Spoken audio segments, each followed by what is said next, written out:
there and welcome to the lesson 3. In this video we are going to cover sep and end, and I said to you that we are going to learn about variables. In the next lesson I promise we are going to talk about variables. So in this video we are going to talk about the sep parameter. In the print function specifies the separator that will be used between the arguments when printed. By default the separator is a space, but you can change it to any character or string you like.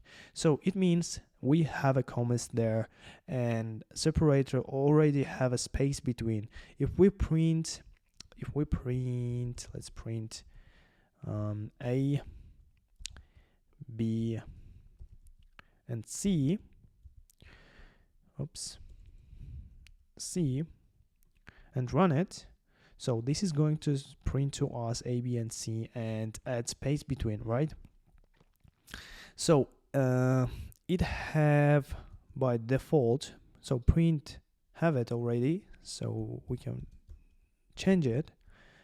We can change to, like, by default it looks like this, and if we change to something like this and run it, it is going to join it.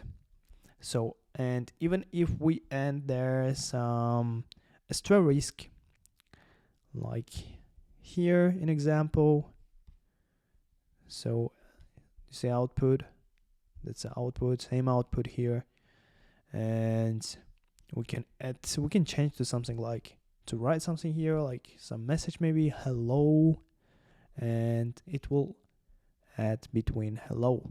So it will add between A, B, and C, hello and hello. So, and also we are going to talk about end parameter. It also by default in the print function ends with a new line. So to go to the new line we use something like this. What is my mouse? So something like this. So it meaning each output is displayed on a new line. So this stuff is going to print in a new line.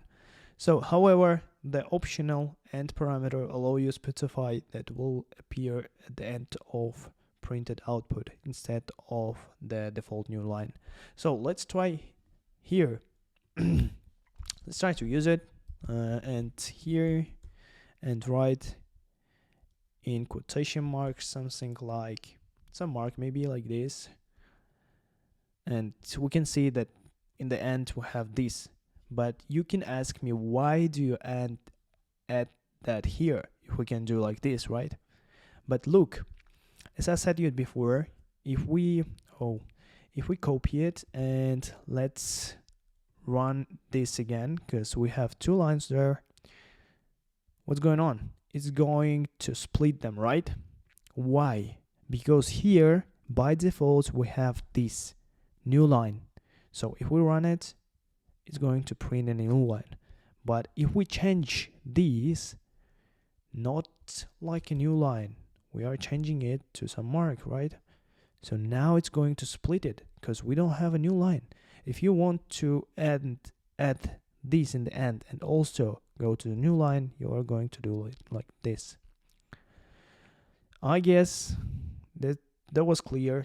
So that's it for the third video, and in the description below I'll have some tasks for you, so work with them, and that's it. Thank you.